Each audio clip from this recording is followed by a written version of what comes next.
और Lucent GK objective कर रहे थे, तो हिस्ट्री चल रही थी। लेक्चर नंबर 6 है। क्वेश्चन देख लेते हैं। प्री हिस्टोरिक पीरियड के क्वेश्चन चल रहे थे। By which period the evidence of human skeleton became available in India. तो ह्यूमन स्केल्टन के एविडेंस कौन से स्टेज में मिले? मीजोलिथिक पीरियड में। ठीक है, 3 और 4 स्टेज थी, palaeolithic, mesolithic, neolithic and chalcolithic. तो मीजोलिथिक पीरियड में ह्यूमन स्केल्टन के एविडेंस मिले। The mesolithic archaeological site of which region is called Teri sites. By TERI, Teri sites. सबसे पहले तो ये मीजोलिथिक साइट है, और कहाँ पे ये टेरी साइट? तमिलनाडु में। The characteristics of Neolithic man. तो जो नियोलिथिक मैन था, एग्रीकल्चर आ चुका था नियोलिथिक स्टेज में, तो एनिमल हस्बेंड्री भी होती थी, और लोग एक जगह रहने लगे थे। तो इसका मतलब फिक्स्ड अबोर्ड, अबोर्ड का मतलब होता है घर। एनिमल हस्बेंड्री और एग्रीकल्चर, ये तीनों चीज़ हो चुकी थी। बट नीजोलिथिक पीरियड में राइटिंग शुरू नहीं हुई थी, क्योंकि नीजोलिथिक पीरियड ऐसा पीरियड है जो प्री हिस्टोरिक पीरियड में पड़ता है, जहाँ पे रिटन एविडेंस नहीं पाए गए हैं, तो डेवलपमेंट ऑफ राइटिंग नहीं है। तो इसमें फर्स्ट 2-3 ऑप्शन होंगे। यानी इसका मतलब नीजोलिथिक मैन के बारे में एग्रीकल्चर सही है, एनिमल हस्बेंड्री भी होती थी, फिक्स्ड अकोमोडेशन भी थी, बट डेवलपमेंट ऑफ राइटिंग नहीं थी।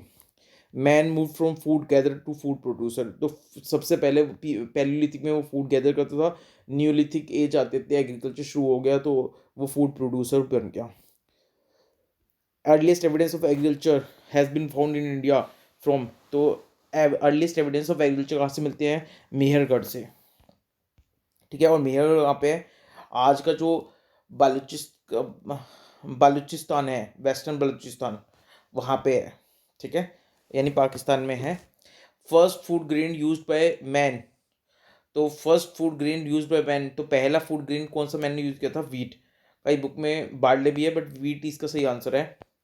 और among the following site, neolithic site, the earliest evidence of wheat and barley. तो earliest evidence of wheat and barley कहाँ से मिले हैं? मेहरगढ़ से, क्योंकि एग्रीकल्चर के सबसे पहले एविडेंस मेहरगढ़ से मिले हैं। तो earliest evidence of wheat and barley भी एग्रीकल्चर प्रोडक्ट है, तो वीट एंड बार्ली के अर्लीस्ट एविडेंस कहाँ से मिले हैं? मेहरगढ़ से मिले हैं।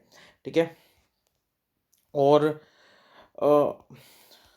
एक प्री हिस्टोरिक साइट है, तो earliest evidence of cultivation of wild and sown variety of paddy. तो evidence of cultivation of wild and sown SOWN variety of paddy कहाँ से मिले हैं आपको? तो ये जो cultivation of wild and sown variety of paddy आपको मिले हैं बुर्जा होम से। ठीक है, in Indian subcontinent from which of the following archaeological site do we get the earliest evidence of paddy cultivation. तो earliest evidence of paddy cultivation कहाँ से मिले हैं? तो आपको पता है पैडी कल्टीवेशन मतलब एग्रीकल्चर की बात हो रही है, तो अर्लीस्ट एविडेंस कहाँ से मिले हैं? मेहरगढ़ से। लेकिन ऑप्शन में मेहरगढ़ नहीं है, तो फिर मेहरगढ़ के बाद दूसरा जगह जहाँ से अर्लीस्ट एविडेंस ऑफ पैडी या एग्रीकल्चर मिला है, वो है कोल्डिवा। तो earliest evidence of paddy agriculture कुछ भी आ जाए, वीट बाले हो जाए, तो कहाँ है? मेहरगढ़ है। मेहरगढ़ नहीं है ऑप्शन में, तो कोल्डिवा यूपी में है। Okay, nomadic man started settling in which period. तो जो घूमता था पहले वो आदमी, अब वो न्यूलिथिक एज में एग्रीकल्चर डेवलप होने लग गया, तो अपना एग्रीकल्चर की जगह वो सेटल होने लग गया था। The oldest remain in the human settlement in Gangetic plain are found in Kalpi. तो जो अर्लीस्ट एविडेंस है, जो ओल्डेस्ट एविडेंस है ह्यूमन सेटलमेंट की इन गैंगेटिक रीजन, तो human settlement in Gangetic region के अर्लीस्ट एविडेंस कहाँ से मिले हैं? कल्पी से मिले हैं। याद रखना, कल्पी जगह है जहाँ से earliest evidence of human settlement in Gangetic region मिले हैं।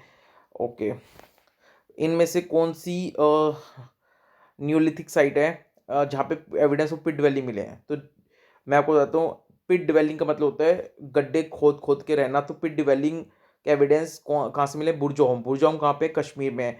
और पिट ड्वेलिंग के, और ये बुर्जोहम कौन सी साइट है? न्यूलिथिक। और पिट ड्वेलिंग के एविडेंस गुफ करल से भी मिले हैं। तो पिट ड्वेलिंग के एविडेंस बुर्जोहम से भी मिले हैं, और पिट ड्वेलिंग के एविडेंस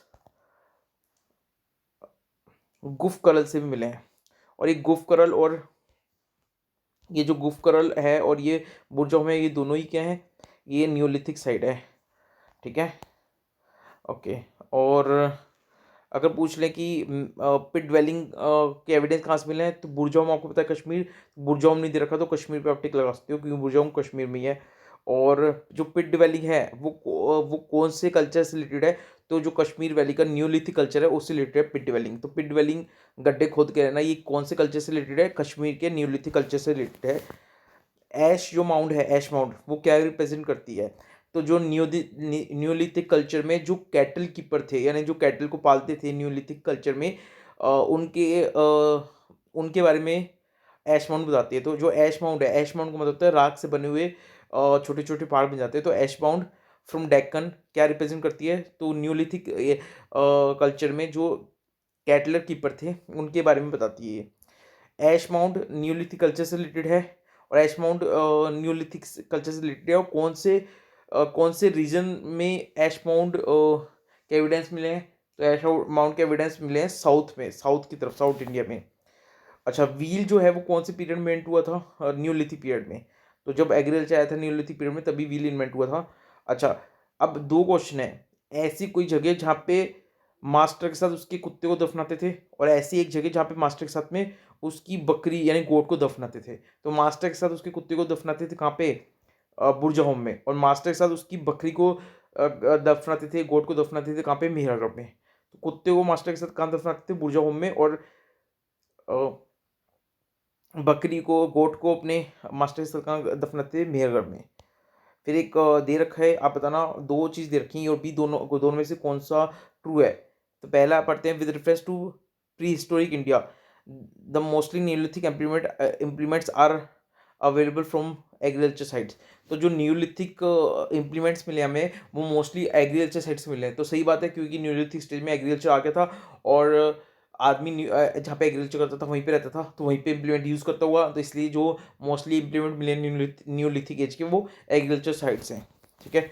सेकंड है, it was the conditional for permanent agriculture activity that the microlith of various type would be developed and used. ये कह रहा है कि जब न्यूलिथिक पीरियड आया तो कंपल्सरी था कि छोटे छोटे स्टोन के औजार यूज़ करना, उसको डेवलप करो और उसको यूज़ करो। माइक्रोलिथ को, माइक्रो मतलब छोटा और लिथ का मतलब था स्टोन, तो स्टोन से बने छोटे छोटे हथियार यूज़ करना न्यूलिथिक एज में कंपल्सरी था। ऐसा कुछ नहीं है, मीजोलिथिक पीरियड था जहाँ पे आदमी ने माइक्रोलिथ्स यानी पत्थरों से छोटे छोटे बने हुए टूल यूज़ किए थे। बट अब न्यूलिथिक एज में तो एग्रीकल्चर आ गया था, और ऐसा कोई कंपल्सरी नहीं था कि पत्थर से बने बने छोटे छोटे टूल ही यूज़ करेगा वो, ऐसा कुछ नहीं है, कि स्टेटमेंट बिल्कुल गलत है। तो ये आपका हो गया लेक्चर नंबर 6 MCQ का। और thank you so much, next lecture मिलते हैं, बाय बाय, टेक केयर।